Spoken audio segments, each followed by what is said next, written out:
వాళ్ళు ఇచ్చినటువంటి official return statement ఆ సమాధానము ఏ అండ్ బిసి ప్రభుత్వం మరియు ప్రభుత్వ రంగ సంస్థలు సేకరించినటువంటి సంవత్సర వారీ రుణాలు వివరాలు అనుబంధం ఉన్నాయని చెప్పి పై సమాధానము గౌరవనీయులైనటువంటి ఆర్థిక ప్రణాళిక వాణిజ్య పన్నుల మరియు శాసనసభ వ్యవహారాల మంత్రి వారి యొక్క ఆమోదం పొందింది. ఆర్థిక శాఖ యుఓ నోట్ నెంబర్ 2722-806 తేదీ 6/3/2025 పయ్యావుల కేశవ గారి ఆర్థిక మంత్రి ఆమోదముతో శాసనసభ సాక్షిగా ఆంధ్రప్రదేశ్ రాష్ట్ర ప్రజల సాక్షిగా రిటర్న్గా ఇచ్చినటువంటి అప్పుల వివరాలు ఏంటో ఒక్కసారి చూద్దాం. వాళ్ళు చెప్పినటువంటి 14 లక్షల కోట్ల, వాళ్ళు కూర్చున్నటువంటి 11 లక్షల కోట్ల ఏంటని వాళ్ళు ఇచ్చినటువంటి సమాధానం ప్రకారము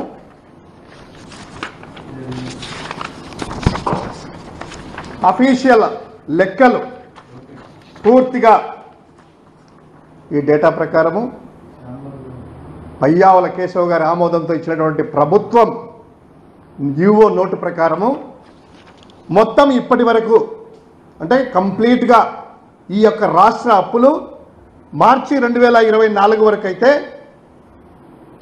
4,91,734 కోట్లు government debt outstanding per AG accounts.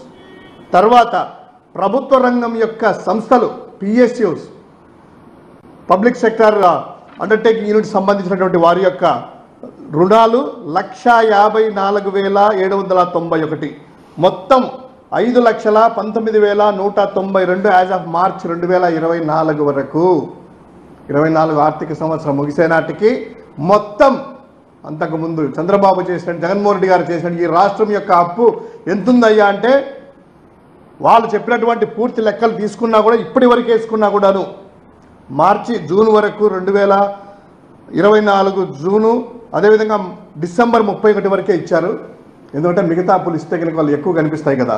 ఈ లెక్కల ప్రకారము జగన్ గారు రాకముందు వాళ్ళు ఇచ్చినటువంటి జగన్ గారు రాకముందు అంటే గత తెలుగుదేశం ప్రభుత్వ హయాంలో రాష్ట్ర ప్రభుత్వం యొక్క అప్పు 2,57,509 కోట్లు, ప్రభుత్వ గ్యారంటీలు 2019 జగన్ గారు రాకముందు 49,442 మొత్తముగా 3,06,951 కోట్లని వాళ్ళు ఇచ్చినటువంటి లెక్కలు.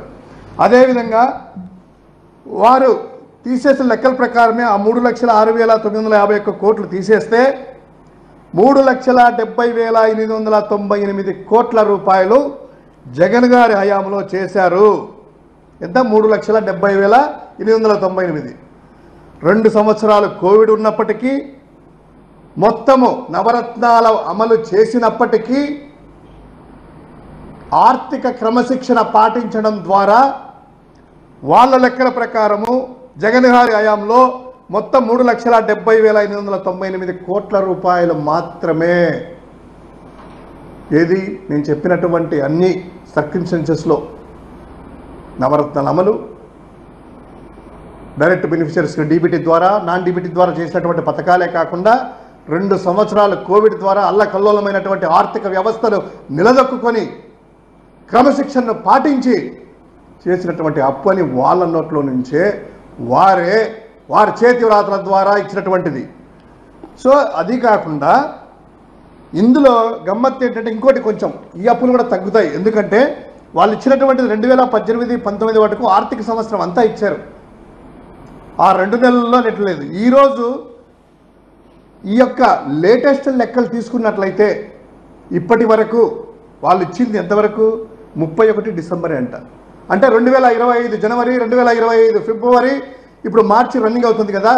ఈ 2 నెలల్లోనే ఎన్ని వేల కోట్ల రూపాయలు అప్పు చేశారు ప్రతి మంగళవారము. అది కలుపుకోలేదు. ఎందుకంటే ఇంత అప్పులా అనేటి వాళ్ళు చేసినట్టు తెలుస్తుంది కాబట్టి. సో ఇంకొకటి అవుట్ స్టాండింగ్ డెట్ కూడా చూపించారు. ఏది?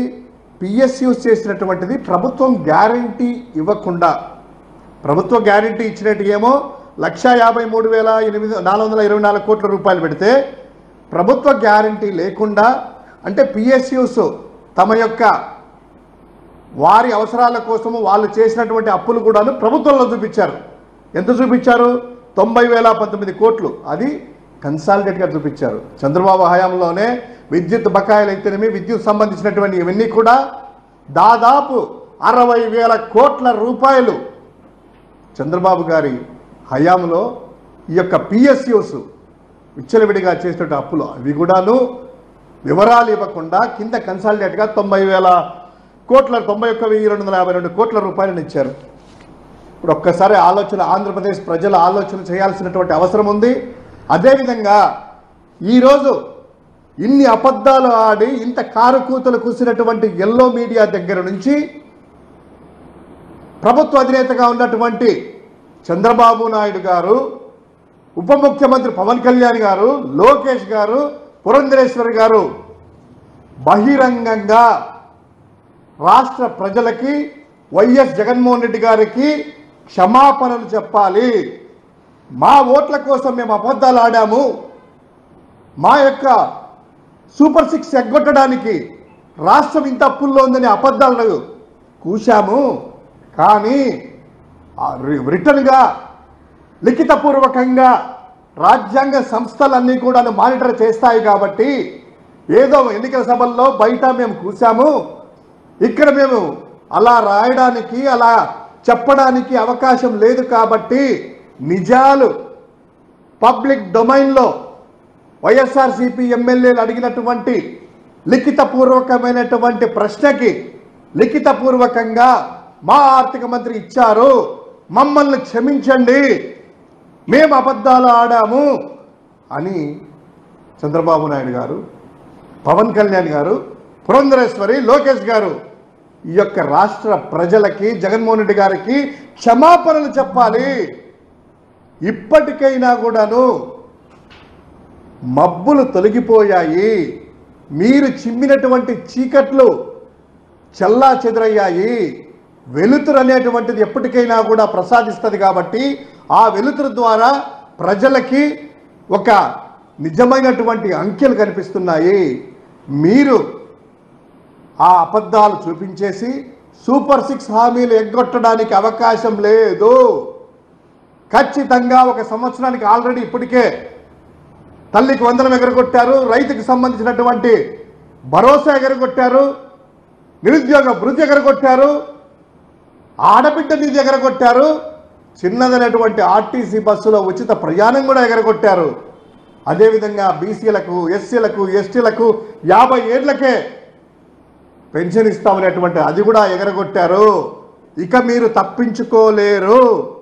ఈ యొక్క ఆర్థిక పరిస్థితి క్రమశిక్షణా పరంగానే జగన్మోహన్ రెడ్డి గారు చాలా చక్కగా ఆర్థిక క్రమశిక్షణ పాటించారు అని మీ యొక్క ఆర్థిక మంత్రి ద్వారానే రాష్ట్ర ప్రజలకందరికీ కూడా బహిరంగంగా బహిర్గతమైంది. సో ఇది ఆంధ్రప్రదేశ్ రాష్ట్ర అప్పుల యొక్క పరిస్థితి. ఇప్పటికైనా ఎల్లో మీడియా ప్రజలందరికీ డాక్యుమెంట్ చేరుతుంది, ప్రజలందరికీ మీరు చెప్పినటువంటి సమాధానం వెళ్తుంది. ఈరోజు రేపు ఎల్లుండి లోపల వెళ్తుంది. మీరు అనుకోవచ్చు ప్రజలకు వెళ్ళదులే, పిల్లి కళ్ళు మూసుకొని పాలు తాగితే ఎవరు చూడరులే అనుకుంటారేమో. ప్రతి ఒక్కరు కూడాను ఈ యొక్క అప్పుల పరిస్థితిపై మేలుకున్నారు. మీరు చెప్పినటువంటి అబద్ధాలన్నీ కూడా బహిర్గతమైనవి. ఇది ఈ అప్పుల యొక్క పరిస్థితి. Thank you.